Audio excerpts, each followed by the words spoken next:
MBA hopefuls. We are air with MBA Waves, your weekly cast, talking all things business and education, streaming live every Tuesday on LinkedIn, Facebook, and YouTube. We bring you tons of tips to help you into a top-ranked MBA program and get you up and close and personal with many of these B schools that we host on the show, where you can get all your questions answered.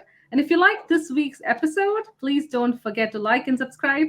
Today on episode 97, we're talking about a super hot topic, all things AI. In fact, we dive into the impact of AI, plagiarism in admissions, and of course, how can you use AI to your advantage?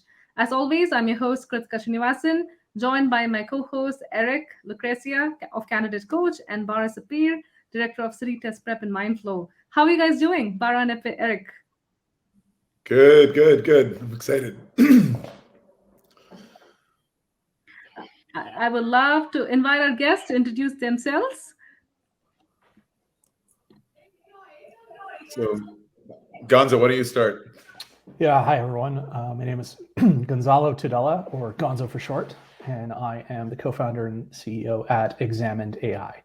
And what we do is we help university instructors assess their students anywhere in the world with a high degree of privacy and integrity.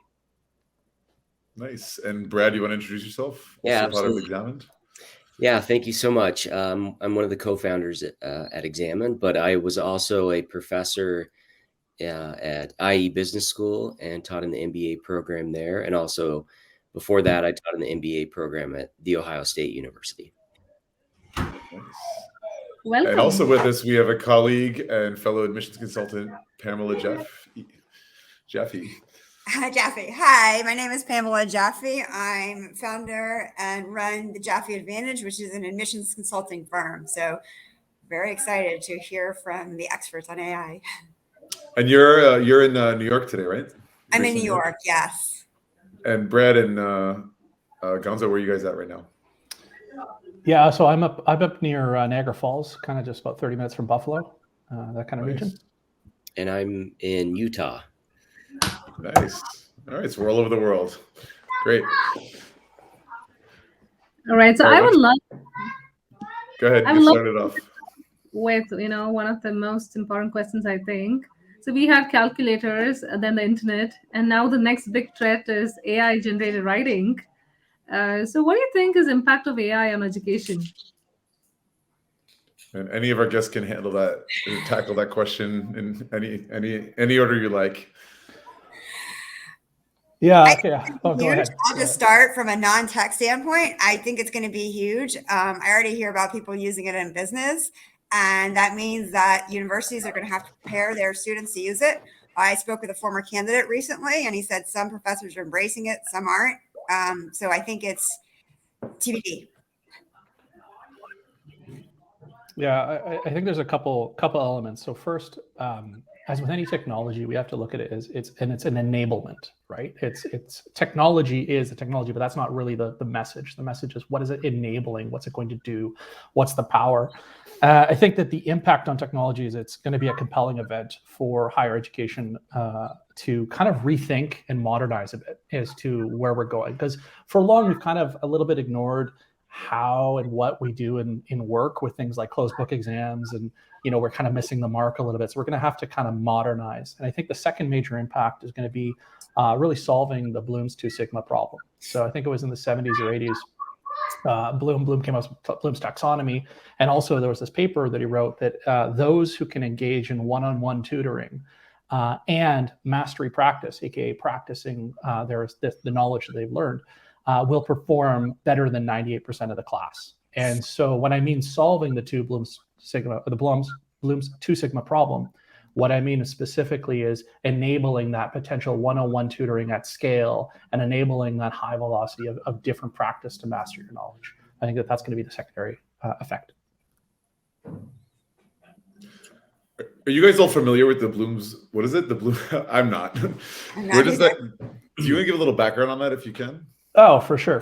So I mean, there's various, depending on who you talk to in instructional design, there's various ways to categorize the methods of understanding or learning. And so Bloom's taxonomy is like a pyramid that goes from do you remember something to understand, to apply and analyze, evaluate, and create. I think that's the order. I can't remember. But as you go up, the complexity required of your understanding of the knowledge and ability to apply or ability to compare and contrast topics, you must know more, understand more, and have learned more about the subject matter. So Bloom's taxonomy is a hierarchy of learning, really. And it's one of the standards that are out there. There's others. It tends to be the one I reference most because it's, when you have something that's 30 plus years old and it's still being talked about today, then it has some sticking power, right? Same thing with like Maslow's hierarchy of needs. Like if you know Maslow's hierarchy of needs, that has some sticking powers. Now, psychologists say there's updated and better versions, but I think that it's still a good model and a good starting point. Yeah, I'll just go ahead and add there. One of the things we do at Examine is we go and talk to students and just say, hey, what's going on? How are students, approaching their exams? In our world, we're asking them how they're cheating. And so that's where AI comes in. And what we see already is students are already using this in the masses. A lot of students are using it for not only their exams, but just their day-to-day life. And so at Examine, we believe this is a pivotal moment in education where, professors and institutions need to adapt.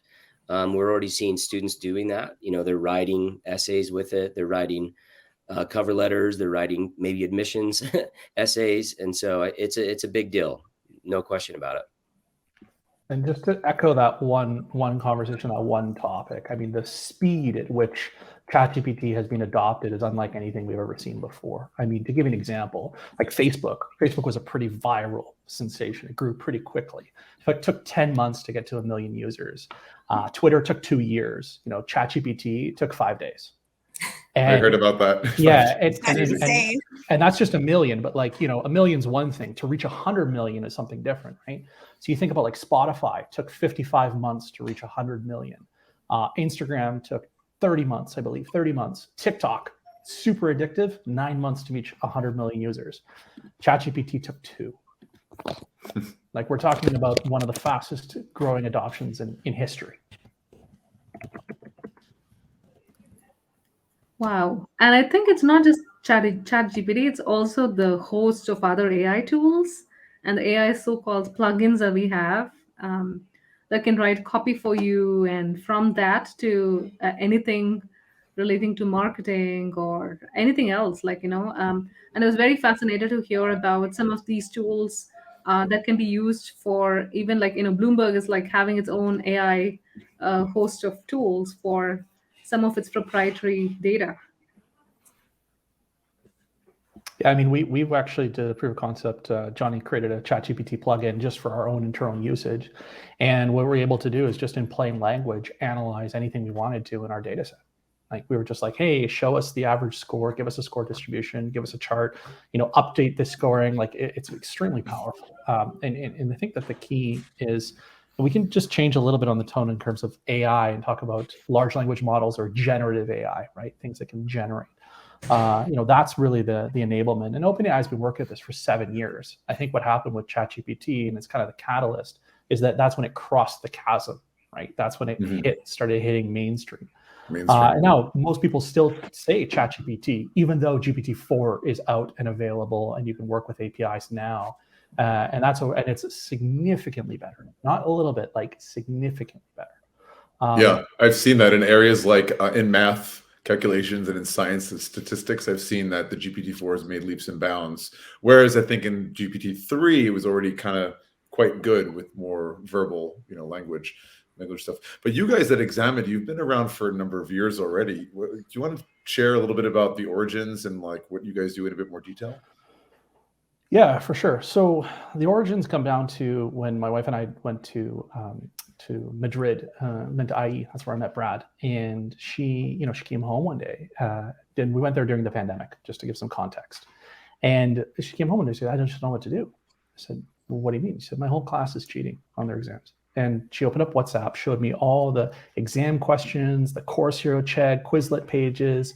And she said, I just don't want to cheat. And I said, okay, so why are we talking about this? Just don't cheat. She said, well, the MBA is curved. And if I don't cheat, it's going to affect my GPA. And if I don't get a high enough GPA to get an interview in management consulting or investment banking, that's our life and our householding potential for the rest of my career. And so it really hit home, and it's like, oh, okay, now it's interesting. Now let's take a look at this. And really it became one of those lovely moments where my wife and I grabbed a bottle of Spanish Barraca wine, and we got together and we had a chat. We said, what matters to us? What really does? And just to give context, like, my wife is kind of the Hermione in class. She puts up her hand, sits at the front of class, answers everything. Brad will laugh and say that. But it became a no-brainer for us. We said, let's just not worry about the grades and just focus on the learning. And if I could give one piece of advice to MBA students or anyone who enters into an MBA, it's do that. Forget about the grades. Everything sorts itself out. She's an executive now, and that didn't take long. You'll sort yourself out after the university. But she ended up graduating valedictorian by not caring about the grades. And most people do. They get super wrapped up into this stuff. And she said, let's just forget about it. Why? Well, the rest of her class, and we estimated about 80 to 85% of the class was cheating on their exams. The reason why she became valedictorian is because the second half of the MBA was all application. And it was all more real world scenarios. It was using the knowledge you had just learned. And she just rose high and above the rest. So where Examined came in is that I had this itch I needed to scratch. Why was cheating so bad? Was it really just this class, or was it everywhere else?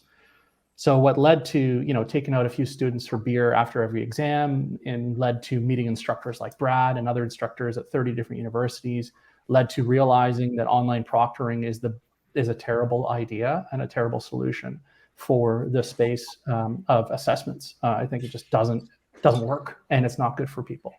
So using kind of, simple background of technology and always trying to ask the right problem, we set on a different journey than what most people do. And it's, instead of trying to stop, prevent, or detect cheating, we try to figure out how can we remove the value that cheating provides.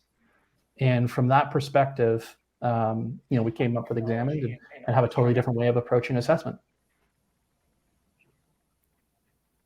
Yeah, I'll just quickly add to that there was basically two things that really triggered my interest in co-founding Examined. And the first is what Gonzo mentioned about the high levels of cheating. As a professor, we all know that the cheating takes place, but we don't care to admit how pervasive it really is. And once I learned just how bad it really was, that was really a catalyst for me to do something about it, because it's not just in multiple choice exams or static exams, but at an MBA level, we often teach case studies and essays and require essays and things like that.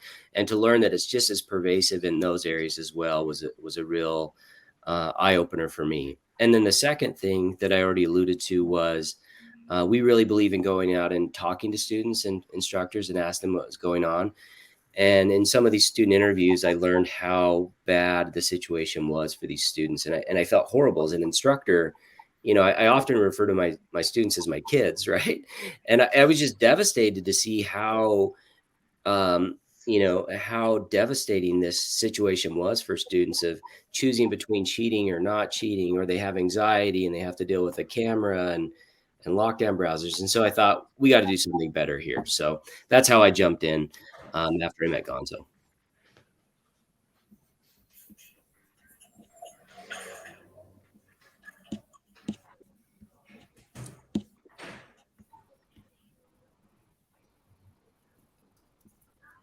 That's such a fascinating origin story, I should say. Born out of the need to not prevent cheating, but like more from the means of promoting learning. In that vein, plagiarism has been defined as copying text or ideas and in the past plagiarized from humans. So what do you think AI would mean for academic honesty and plagiarism?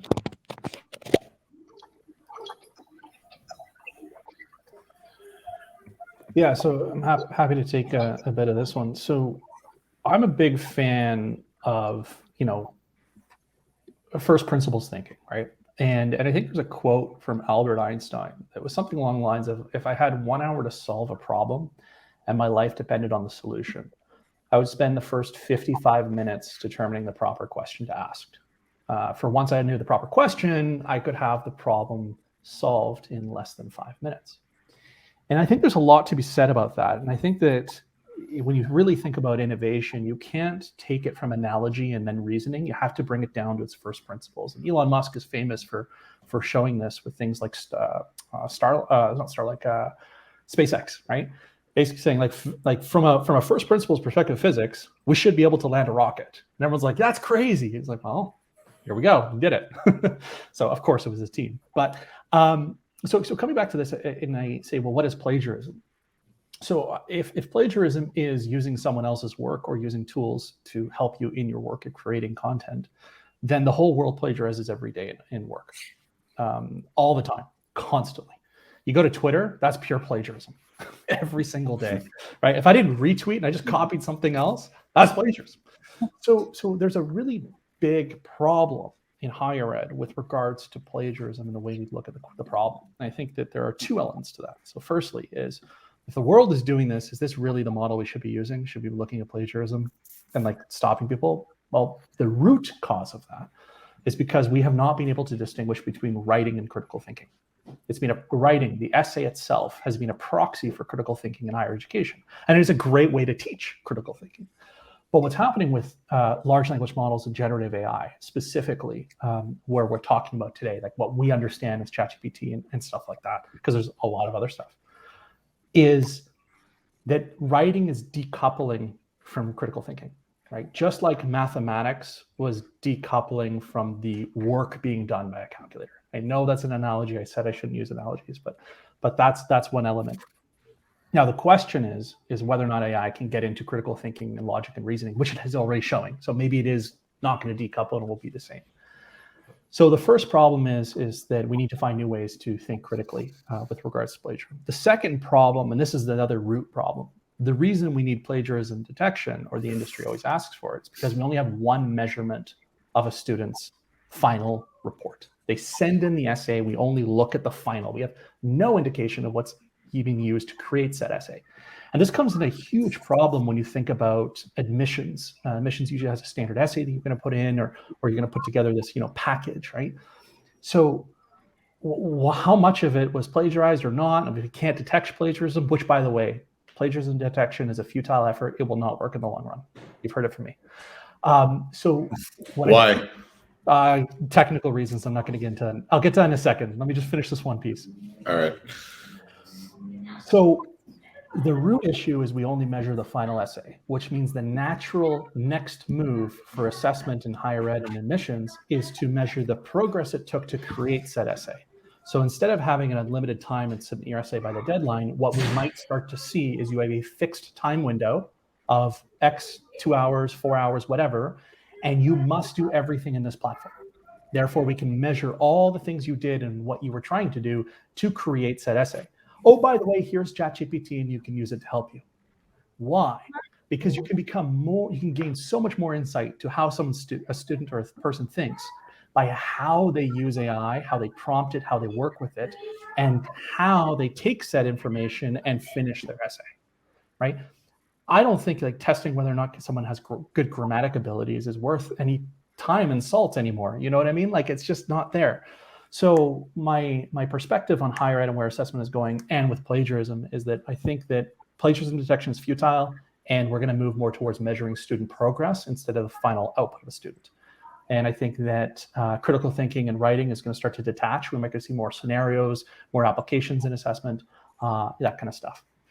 And so why is AI plagiarism detection a futile effort? So it's the same reason why I think online proctoring was a futile effort. When you think about online proctoring, if you make the AI detection or your flagging events more sensitive, the more false positives you will have. And therefore, less professors will actually review the results or act on them. Why? Because in a 150-person exam that lasts 1 hour, I have 9 hours of review work, which is unsustainable, right? You make it less sensitive to detect, someone's cheating or not. And what happens? Well, you get less false negatives. And in fact, people just get away with it. So it's totally ineffective online proctoring. When you think about AI plagiarism detection, it's the better AI becomes, the more human-like and accurate it will become, which means all I have to do is say, write it in the style of Ernest Hemingway, write it in the style of Hunter S. Thompson, change the style. And I've already done this a few times, and I've shown people we work with, GPT-0 doesn't work, OpenAI maybe gets 20% correct. It's a futile effort. And that is with ChatGPT. Now GPT-4 is even better and stronger. What about GPT-5 and so on and so forth? The other thing is you might make a really good detection for one of the models. What happens if a student uses a different model that you don't know about, or that Turnitin hasn't modeled against? And that's why I think that plagiarism detection is just not going to happen and work. And the only solution, the only thing, is to measure the progress it took to make the essay, not just the final essay itself.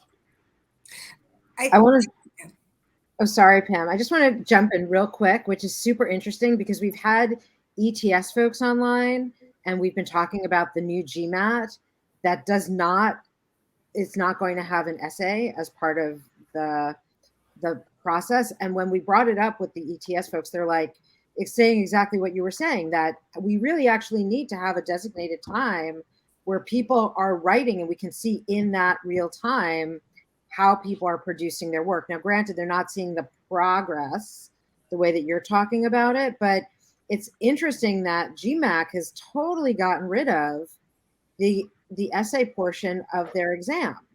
And so maybe they'll go into a direction of video, maybe they'll go into other direction, but it is super interesting. I mean, ETS, when we had them on, they thought it was a really interesting / bad idea. Remember that, guys? Remember they came on board and they were saying that? Yeah, I think the only way to go through this is you have to reason back at the first principles, at the root issue, the right questions, and kind of build your case up from there. And I think that what we're taking up is absolutely correct. Like some people are going to agree and they're going to think like analogies, and some people are not.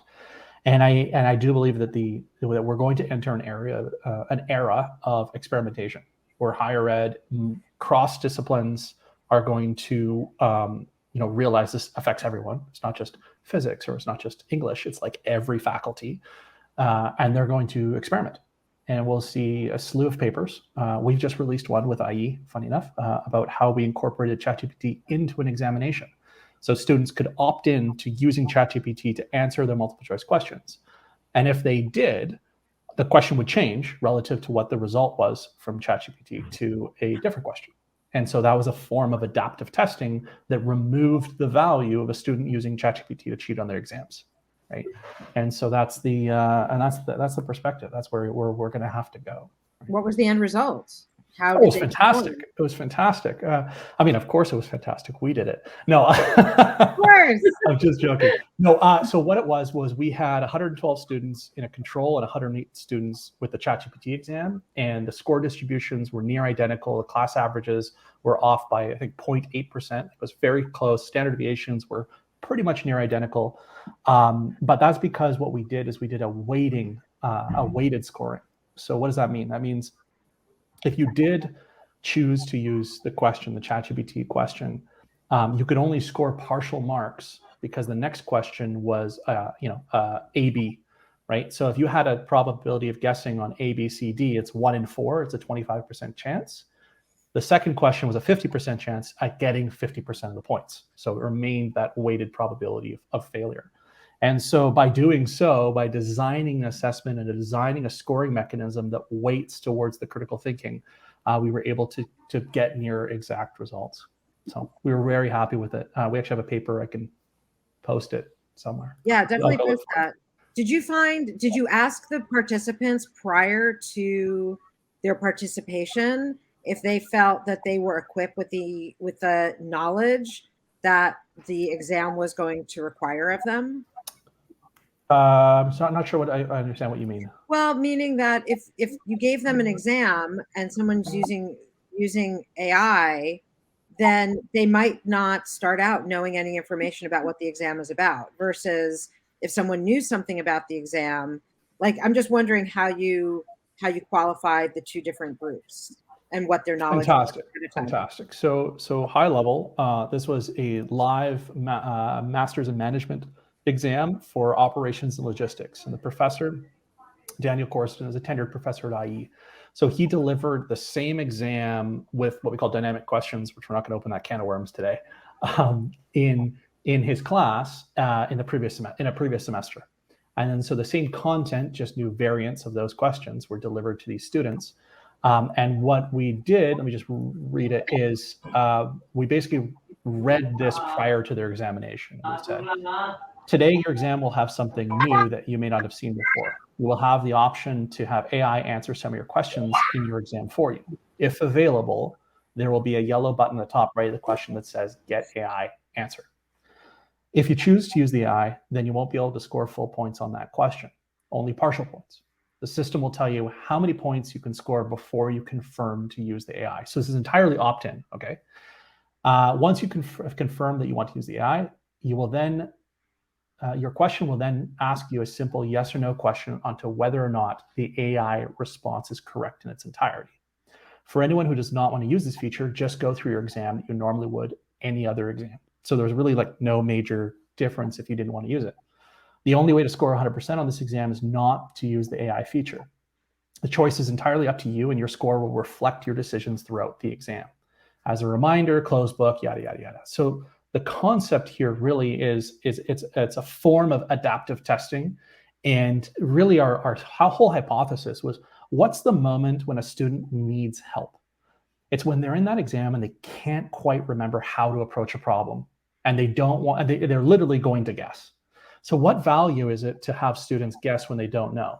Versus at least here, we provide them maybe a right, maybe a wrong explanation, but at least a bearing as to where you need to start thinking. And that moment where they need it most is where we're setting and reinforcing it. And then that next piece is now you have to force them to think critically. Is this correct or is this incorrect? And to really, that's a totally different thing than just applying the problem. That's another layer. That's up the Bloom's taxonomy level, which the results for students absolutely just loved it. I feel like there was a game show that did something like, wasn't it like Get a Lifeline? And then you can call someone up. Who wants to call a millionaire? Or no, right? Who wants to be a millionaire? Right. Who wants to call? Right. That's like, yeah. I mean, it's so interesting because it's so true. Someone might be like completely confident in the answer that they give the contestant, but do you know? Like, do you really know if that information is correct or not? And then you have to use your critical thinking to see if you're going to take their input or not. Mm-hmm. Yeah, I'll just add to that real quick. I think one of the really important lessons that we learned from this study was that students that used it sparingly, only in those moments where they really needed help, so like 1 to 2 times, they scored above average. But those students that didn't, above the average of the students that didn't use it at all. But those students that relied on AI excessively, so they used it more than 3 times, they actually scored below average and performed poorly. So you can't just rely on AI to get through the exam. You still have to know the material. So it was a fascinating outcome that really highlighted that we can leverage AI tools to enhance learning outcomes. I want to do this for a physics test. I haven't taken physics since high school. I want to do this for something that I haven't looked at, but it's probably something in the deep recesses of my mind, and see if I'm able to bring it back up to the forefront. You know, something, I think that would be super interesting. I'll have to, there's an app for that, right? I need to figure that out. Can you ping me after? Because one of the things that we're doing right now, it launches this week, is when a professor imports an existing assessment from their LMS, like you can import a Word document if you want, we will automatically try and solve the problem and provide a detailed explanation to said problem, right? And so you could put in your various questions from physics, try it out and see how well you score, or how well the AI is scoring. And that whole idea is to help professors build their explanations into the system, which could help for students later on, and also do this ChatGPT question. So yeah, I'm happy to let you play with it. Oh, that sounds like fun. I mean, the interesting thing for those of us who are in the test prep world is that, and I don't even know if I agree that it's 10,000 hours and it becomes like a second nature thing, but I've certainly done more than 10,000 hours of test prep on multiple tests. there are times when I don't even need to like read a reading comprehension or read the body of the text that the question's asking about. And I usually get it down to 2 answers, and I often get it correct. Just because there's things happening in the answer choices that are just so nuanced that I understand how a bad answer sounds or how a good answer sounds. So, being a professional test taker, it'll be super interesting to do something that's not in my field of comfort, right? Like physics or calculus, or something that I've had a brush with, or maybe something astronomy. I haven't had a brush with astronomy. That would be a great thing for me to try. Here's a fascinating question. So do you think that that's your ability to reverse engineer the test's design, aka the questions design, and not the material being tested? I think that the material being tested on standardized tests is often not what's being tested actually, but it's the critical thinking and reasoning. So it's really employing it's really getting myself out of the way and teaching my students to get themselves out of the way to really understand. It's not quite reverse engineering, but it's really entering a space where knowledge, content, skills, and trust come together. If that makes sense to you. It's really, you can use, like, obviously, yeah, you need to know certain equations to answer certain questions. Like, you need to understand how many degrees are in a triangle. So you're using some logic in there, but it's also really understanding what they're testing and reasoning, MacGyvering it, right? Not always, but, and I don't know if all the listeners are going to know who MacGyver is, but I've been using MacGyver as a sample on MBA Waves a lot. But Krithika, what do you think about this in terms of approaching a test and being intimate with question sets versus content? I would say it also depends on how you're preparing. And of course, the content of the test in terms of it. And when it specifically comes to like something like the GMAT or the GRE, like you said, Bara, I think it's also the approach of and the kind of techniques that you would use in order to arrive at the answer, like how even Gonzo was mentioning about, probably like where I would ask for help versus like how I use the tool, right? Those things. Yeah. Pam, what do you think?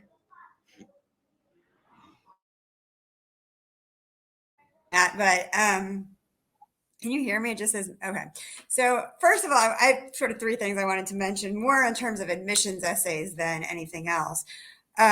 First of all, I thought it was really interesting what Gonzalo said about how maybe admissions is going to change to seeing your work and more timed work. Because as an admissions coach, 80% of what I do is working on candidates and the insights. How do I connect something from your childhood to how that's changed who you are today, to how that's influenced your work and your personal life? It's not the essay itself, it's the insights that I'm helping them derive. So that is the complicated part. It's not the writing. So when you now make a candidate do that in a time scenario or on a test, I think that's going to be very interesting. So that's one thing. Second of all, I know we've talked a lot about cheating, but I do think there's an underlying assumption here, and maybe it's right, maybe it's wrong, but everyone wants to cheat. Because for the longest time, there's been what's called ethics and admissions consulting, right? There are consultants out there who will write your application for you. And a lot of candidates will struggle to, they'll work with me, and it takes a lot longer to write an essay with me than is going to with somebody who writes the essay for you. But somehow they know that it's better not to do that because it's not the right thing. And finally, I just want to say that while I do think AI is the future, and I do think there's going to be a lot of opportunity in AI, and I do think we are going to need to embrace it, I would not recommend that any candidate applying in the fall use it, because I've actually tried to write essays on it, and it is not there yet. It does not pull those detailed insights that you need to be able to explain to Kellogg your values or stand for what matters most to you. It's just not there yet. And it's those little things and connecting the dots that gets you into these schools. So those are my quick 3 points. I do think it will be there in the future, but not in the next month. Pam, not only is it not there yet, but there's also the risk of getting caught, in which case your Absolutely. integrity as an applicant or a future student, if you're discovered to have cheated, you could be removed, no questions, from consideration or from the school. But I think it's also it's very much disenfranchising for the applicant as well, because that journey of figuring out who you are, where you've been, like you said, coming up with those insights of what has shaped you today, the person you are today, and how you see this particular program, because you believe that it's the right fit for you, is going to connect you to the future version of yourself. And if you just bypass that process, an essay is almost like journaling or meditating. It's something you go through, and it's a journey. And why would you do that to yourself? Like, you very likely could end up at a school that isn't the right fit for you, even if you may have successfully persuaded the school that it is. So, exactly. Adding on to that, I've actually had one of the most rewarding compliments I get from candidates is not only did I get into the school, but you've actually made me think critically about what I really want to do. I came into this process thinking this, and now I think that. And that was not the outcome that they were looking for necessarily, but that is the outcome that they have. And ChatGPT is not going to get there. Now, we've often compared this process of like, what? I cut you off. I didn't mean to. Go ahead, Pam. No. I'm saying is I do think we need to keep watching this, because I do think that there are going to be ways, as Gonzalo said, to use it in a positive manner. But I certainly don't think it should be seen as an essay writing tool, because it's not a process about an essay. It's a process about thought. Yeah. Yeah. I want to check with the Examine folks here, because they say that these large language models like the ChatGPT, they produce original text, so technically it's not plagiarized. So even the essays that come out, I don't think those get detected, would they? Sorry, the essays that come out, sorry? Essays that come out of, say, ChatGPT or anything that uses the large language models, they're not necessarily plagiarized, right? Because they're original content, right? Or original text. So we have to come up with a new word to describe what is happening now, right? It's not technically plagiarism if that is defined by copying from someone else. It is some kind of like robot plagiarism. I don't know what you'd call it. Maybe you have an idea, Gonzo. Well, it's sort of like somebody writing your essays for you. As we all know, there's consultants that write your essays for you. They're not plagiarizing. They're just writing them. That's what ChatGPT is doing. Yeah, but then the student or the applicant copies that and puts it into his or her application. So isn't that the same with ChatGPT? Well, yeah, I guess I'll ask this same question back to you, and then you tell me if you think this is plagiarism or if this is just using a tool. When Microsoft releases Copilot inside Microsoft Word, and it allows you to, just like Gmail, finish your sentence, instead you could generate a paragraph or finish off your create a whole outline for your essay within Microsoft Word. Is it plagiarism or is it using the tool? And I actually put that question back to you and say, what is it if Microsoft's doing it and it's a part of Microsoft Word? See, I would say any kind of predictive text that we're also used to is like the small tiny entry into the realm of baby steps into tapping into some kind of collective knowledge, and kind of like we left our intelligence a little behind for that, I would say. So I would say that an interesting point there. Yeah, I mean, I think that the concept of plagiarism is going to have to change, right? The whole, not just the root description or definition, but how we handle it is going to have to change. I don't know what it's going to change into. I have some ideas. One idea is, instead of plagiarism being a 0 on your paper, maybe it's a weighting factor. Right? The less you originally wrote or the less you worked with, weighs it down instead of just gives it 0 on the grading rubric. But how to determine how much they used it?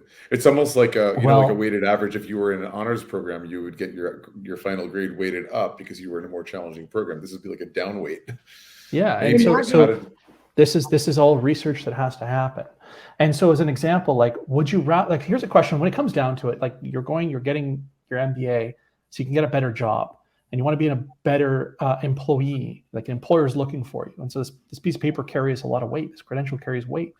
And so the question for then is, like, who would you rather hire? Would you hire the person who wrote their essay entirely by themselves and took 4 hours to do it? Would you hire the person who had it entirely plagiarized, whether it was hired someone else to do it or ChatGPT wrote it? Or do you want the person who spent an hour constructing incredibly insightful, critical thinking prompts and got the same job done in an hour? And so my question is, isn't that critical thinking?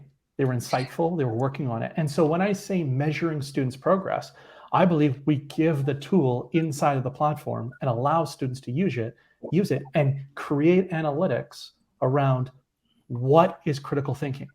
And it's like, wow, those prompts, that iterative prompt was someone really discovering how to get something out of this. And that's how they write. I personally, terrible writer. I sit there, I'm in writer's block. I have no grammar. And it's partly because I didn't learn how to read till grade 4. But the issue is, does that mean I can't think critically and I can't connect dots and I'm not someone who can't create a company? No, it doesn't mean any of that. So obviously, working in AI, you're working in AI, you're going to be embracing this more, and I definitely see that side to the argument. I think there's, first of all, at least in the world, and you guys correct me if I'm wrong, my colleagues here at MBA Waves, from business schools, it's kind of been radio silence. Like top schools have not necessarily taken a strong position because I think they're waiting to see how things play out and they don't want to end up on the wrong side of history. So it's been kind of quiet, letting see how things go. Also, I've seen a lot of reactionary kind of fear-driven behavior in the New York City public school system, in the Seattle school system, in even here in Paris at Sciences Po, which is one of the top institutions for political science here in France. It's flat out bans. And talking to some of my friends in education who are actually professors and so forth, I just, was some spitballing about this topic. And I thought if I was teaching a class, rather than pretend it doesn't exist or forbid it, I would encourage my students to try it out, see what it comes up with, and then put them to the task of correcting it or commenting on it. Because in a way, ChatGPT is doing what our students do anyway. I mean, ChatGPT looks at the wealth of information on the internet and summarizes it into a neat little package without sources. Maybe one problem, but Bing that's will what give you sources.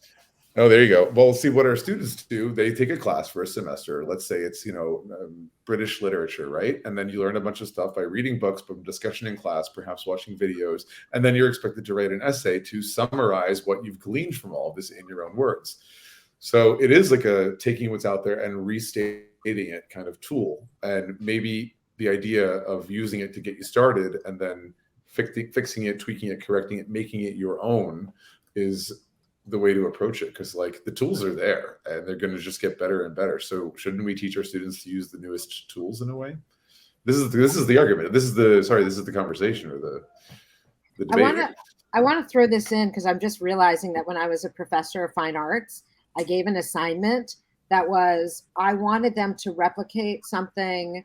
I wanted them to create like 7 drawings a day for a week. And I didn't say draw. I just said, I'd love to have this image and just, come back and in a week, and we're going to look at what you actually produced. Some of the students painstakingly drew, let's say, a sunflower seed, right? Whereas others got friends to draw sunflower seeds. And then some of them went to a Xerox machine and just Xeroxed the sunflower seed. And so it's actually really similar to what you're talking about here in the range of the critical thinking, because the people that Xeroxed it or got their friends, I gave them the same score as someone who painstakingly created these gorgeous images, because they had actually, they had a problem that I gave them, and how were they going to respond to it, right? Like it's very similar to what, I mean, it's many years now, but I mean, it's the same thing. And I think it's also interesting, what happens when someone plagiarizes, we don't have a term for it yet, a ChatGPT like document? Like what happens when it becomes removed multiple times? I mean, does it become Fox News? I mean, what happens? It's a Xerox of a Xerox. And for those of you who don't know what a Xerox is, it's a photocopy. You're right. That was years ago, Bara. Raging all of us. Yes. So, Gonzalo, question for you. One of the things as a consultant that I do is trying to get candidates to think of things they haven't talked about for 20 years and see how that might have formed them. Do you think not ChatGPT, but the next iteration of AI is going to be able to brainstorm with the candidate, right? It's not a one-sided thing. It's a back and forth. Oh, you did this. That's interesting. What did you learn from this? How does it relate to that? Do you think we'll get to the point where the AI can do that and not turn it into an essay, but get them to take nonlinear information and make it linear? So the answer is yes. And GPT-4 is already capable of this. The challenge with doing some of these things really comes down to instruction of the AI. So a lot of people are talking about on Twitter and LinkedIn, they share their prompts. But that's the superficial, high-level piece. That's the accessible side. The other side is fine-tuning a model. That is saying, okay, in this scenario, I want you to do this. In this scenario, I want you to do this. And it's kind of giving it a data set so that you can increase its capabilities in a specific, more narrow niche. So if you take a look at something like what Khan Academy is doing with their one-on-one tutor, they've effectively trained GPT-4 to be a Socrative instructor. In other words, they'll give you a problem and they'll say, okay, great. How would you solve this problem? Ask the student in a one-on-one chat. How would you solve this problem? And the student would say, well, I don't know. Just give me the answer. They go, no. Come on, give it another try. So, I don't know. Kind of like a tutor would go and say, okay, well, let's start by taking this integer and trying to solve this piece. What is the solution? Person's like, 5. Try again. Well, I don't understand. It's 5. Well, the reason it's 3 is because of this. Okay, so now that we have that, what do you think we do next? Oh, we have to factor this part. Great. How do you factor? And there's this example of this one-on-one with the AI chat going with the student. I think they're up to 425 instructors now. Last paper I read. And it's this one-on-one instruction. So what's happening here? Why do I talk about this example? Well, really what it is it's taking a concept and the reasoning around it and trying to teach them in the Socratic style, right? And so if it can do that, then why can't it ask the right questions and probe and understand a person's childhood and help them with insights? The answer is you just have to train it. And so this is where some of the most powerful and incredible things that we're seeing in AI is actually coming down to what does a tuned model do? And no one wants to give away those secrets. And so when you go to Twitter and LinkedIn, you'll see, here's all the prompts. Here, download these 500 prompts, anything, prompt. But the real value is actually coming from the tuning of those AI. Now, tuning is challenging, it requires data scientists, and you have to really think through things. It's not the easiest thing in the world, but it is an enablement. It's an incredible enablement. And that's where we're going to start to see a lot of things, right? So I can give other examples. If anyone has, I said, well, all we've talked about is language. Well, fundamentally, if I can generate language, why can't I generate code? The answer is it can. It can generate very decent code. So you got a Replit and you can get things done for next to nothing from a coding perspective and get a first draft of a functional program from AI, right? Mm-hmm. You can go to Midjourney and get images and images turning into videos. Like you can get some really good stuff for next to nothing. I mean, the cost to utilize this is so low. And I think the overarching message here when it comes to AI is that the science fiction movies and books had us believing that AI was going to come in the form of a robot. Think, I age myself, the Jetsons, and think the maid who's there, who's carrying all the stuff and doing the tasks for you. There you go. So it didn't come like that. Why? Because in the Jetsons, the maid would go to the microwave or go to the thing, get the food prepared for you, then give it to you. Where AI is coming is actually more in the information age. It's things like it's automating creatives. You can generate images, generate art. It's automating writing. It can generate the writing perspective. It's now starting to build, you can build business cases. You can help business scenarios. So it's really on the informational side. I think that's going to be the most disruptive part out of all of this. It's because traditionally the white collar jobs were up here and those were the things we all strive for. Well, that's what's going to get disrupted first, right? I can give you some stats on some of these exams, but the results of GPT-4, remember, GPT 3.5 is ChatGPT, and they've released GPT-4. ChatGPT, it scored in the 10th percentile in the uniform bar exam.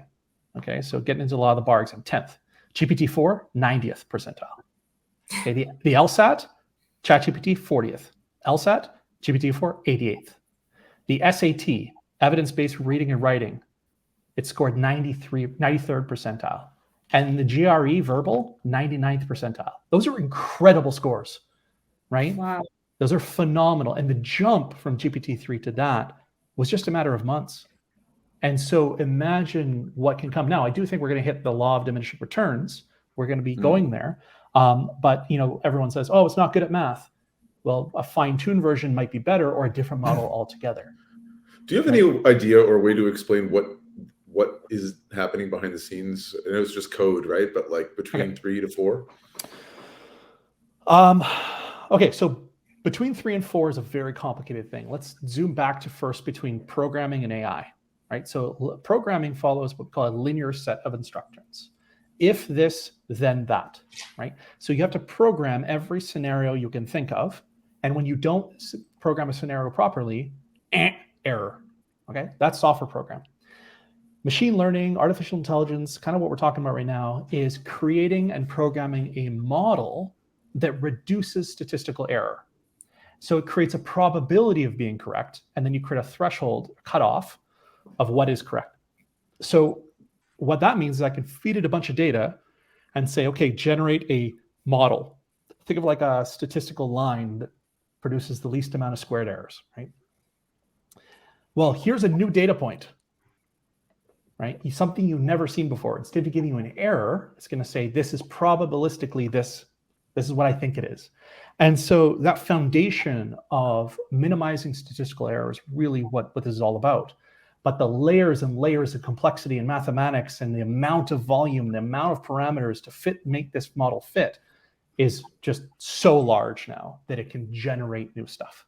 It was the unintended consequences of reduction of statistical error was that it can generate and predict the next stuff. Now they're layering on models that can help you with better reasoning, better computation, all that kind of stuff. And so it's just incredible. And you have just demonstrated the depth to which you understand the subject because you're able to reiterate and teach it to others. And that's at the top of the pyramid, right?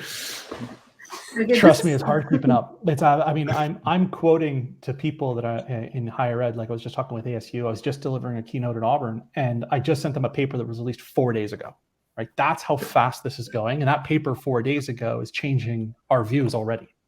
So it's fun. It's crazy. And I think what Bill Gates said, this is the most important thing that's happened since the graphical user interface, which is basically going from DOS to an operating system.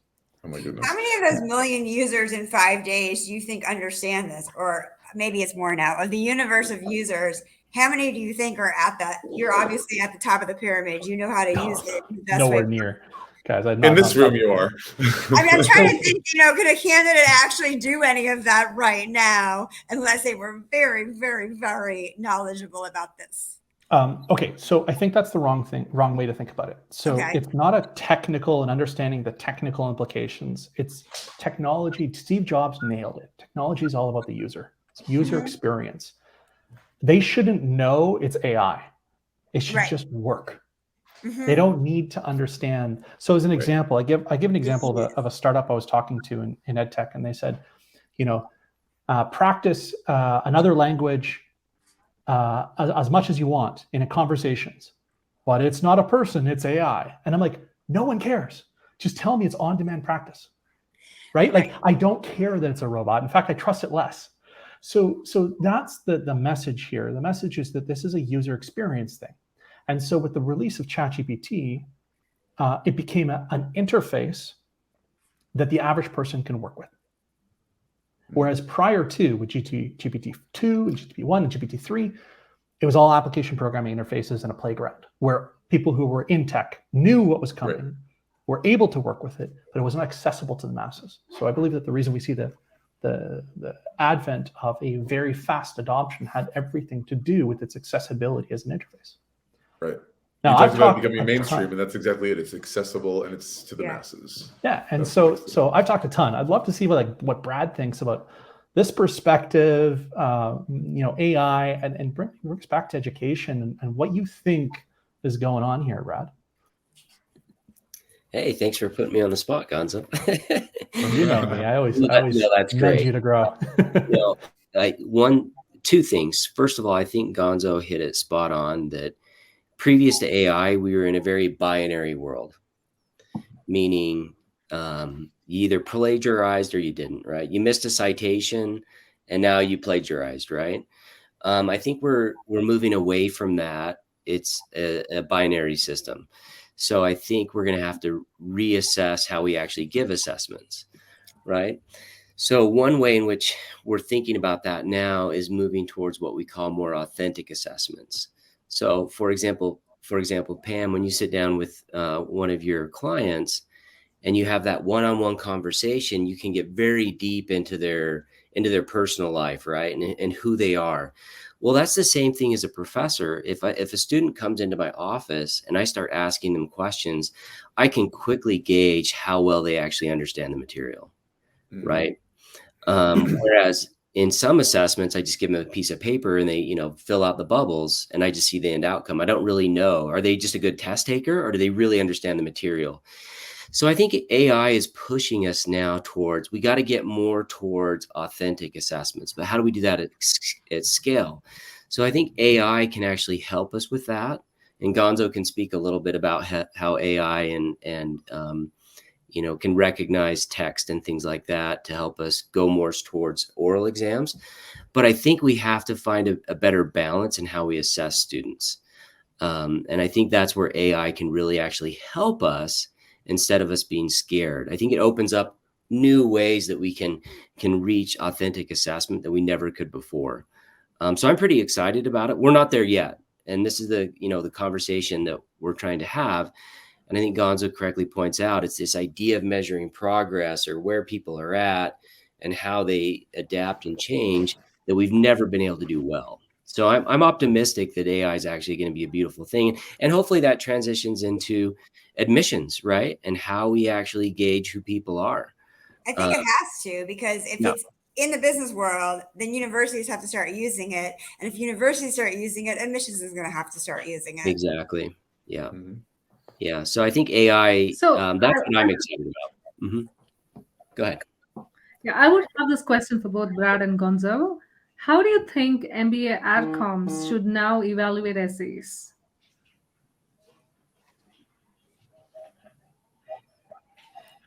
Now who's on the spot? Brad, you go first. Yeah, no, that's a great question. So I will preface that by saying I've never been in that situation where I'm evaluating the student in admissions. So I don't have a lot of insight there. But I think it goes back to what I was just saying is we have to treat that essay as one part of the puzzle, right? Or one piece of the pie. If we're weighting it too much, and we know that, students can now easily create essays that don't really represent who they are, then we have a major problem, right? So yeah, I think we've got to move towards multi assessments, right? Not just one essay but you'd have to tell me exactly what is in that essay or in the admissions process beyond just the essay. It's been so many years now since I submitted my essays to grad school. But yes, I remember thinking to myself, I would just ask myself, what does the admissions committee want to hear? And I'm going to say it. Whether or not I believed it or not, that's how I approached it. And I would say that's the wrong approach. AI or not, you do not want to do that. Yeah, but it worked for me because I went to the schools that I wanted to go to. But yeah, so I don't have good insight into that, what they're looking for exactly. Yeah, I always, my gut reaction is to go back to what is the objective of the admission group and what is the root first principle that they're trying to achieve. And I think that they're trying to allow the right people who are going to be successful in the program to get the most out of their program to fit their culture. I think that's what they want. And so my question and really to get to be successful getting a job afterwards. It's not just about surviving the program, right? Yeah. It's also about the next step, the exit model. Mm-hmm. The exit model, yeah. And so if that's a goal, I ask, is the essay the right way? And so I come back to a lot of this, And it really comes down to that root issue, which is we need to rethink assessment as a whole. And I think there are two pillars of that, right? I said one, which is the measuring the process by which a student arrives at their final result, is one piece. And I think that the second piece is the individualization of that assessment. And the reason I say the individualization is if Brad just alluded to it earlier, if every professor had the opportunity to one-on-one orally evaluate every one of their students, they'd be pretty good at understanding of where they're at, right? So we need to scale that, the root fundamental benefits or process of that oral essay. We need to scale it. And so the question is what is it about it? And there needs to be a lot of more science and academic research and understanding of that area before we figure out how to do it. And I'll leave with this one thing. So technology does two things, and you can almost summarize every piece of technology, whether it's software or not. It either lets someone go through a process faster, or it eliminates a step in a process. And anyone who has ever tried to put technology on a bad process has had the terrible results. And so the point I'm saying is we have to make sure we understand this new process before we start just throwing technology on it. Those insights, Gonzo. I think we're gonna have to conclude with that because we're already a little bit over the hour, and I want to respect everyone's time, also in the audience. And first of all, thank you, the three of you, so much for joining us today. It's been fascinating, and I feel like we can go on for another few more episodes about this. But maybe we'll check in with you guys. Yeah, I think we should check in with you guys, 6 months or a year from now, and see where things have progressed. If you'd like, we'd be very happy to have you guys join us again. For sure. Would love to. Thanks. So, all right. Well, thank you very much, everyone. Take care. Have a good one. For this amazing, fascinating Thanks, guys. episode. Thank you. Bye.